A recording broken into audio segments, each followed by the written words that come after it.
Hello à tous, bienvenue une fois de plus dans l'univers de l'absurde, de l'ironique, de ce qui n'a ni euphémisme ni paroxysme tellement.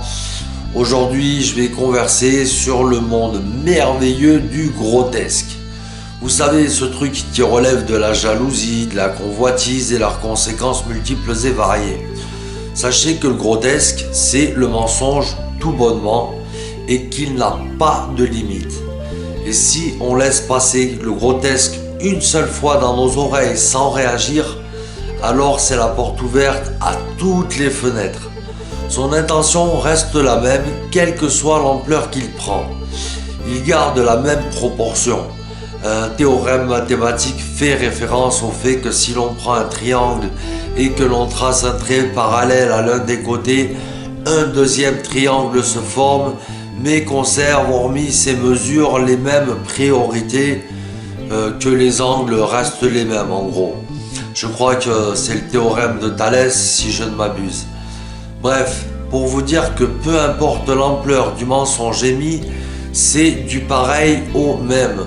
Si on se laisse atteindre par ceux qui déblatèrent n'importe quoi, on n'en finira jamais.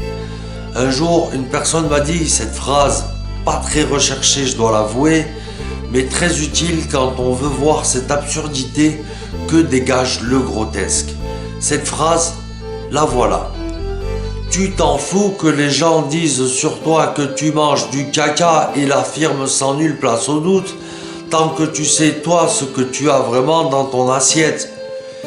Et du coup, si on pousse le vice un peu plus loin, avec ce théorème mathématique, on pourrait même dire que de passer pour quelqu'un qui mange du caca, à la base, un jour ou l'autre, avec la démesure, on en deviendra nous-mêmes des merdes, selon l'ampleur de leurs mensonges, et que tout ce que nous pouvons faire ou dire disparaît dans le tout à l'égout.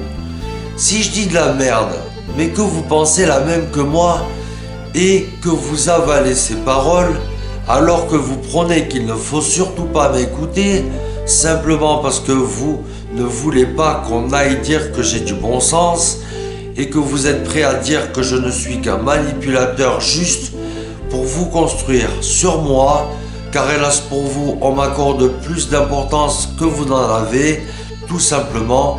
Alors si vous acquiescez secrètement en silence ce que je pense sans le dire aux autres, pour conserver votre image, ne seriez-vous pas scatophile?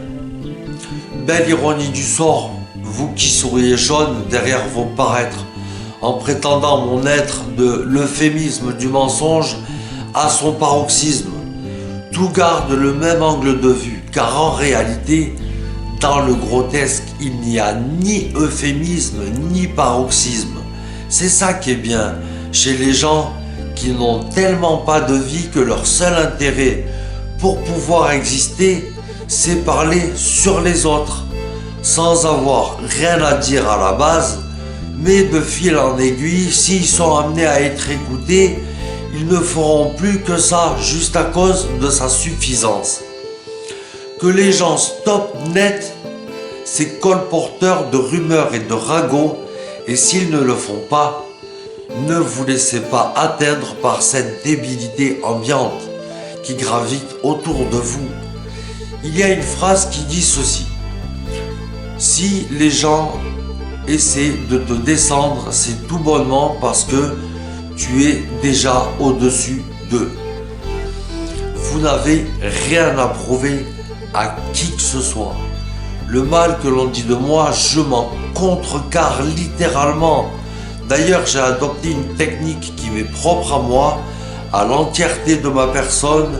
À chaque fois que j'entends quelqu'un qui déblatère, je sors une punchline bien dérisoire et bien arrogante qui leur fout encore plus les nerfs du fait que non seulement je me fous de ce qu'ils peuvent bien dire, mais en plus je les remercie de me faire exister dans leur vie malgré qu'ils ne prennent même pas vie dans la mienne.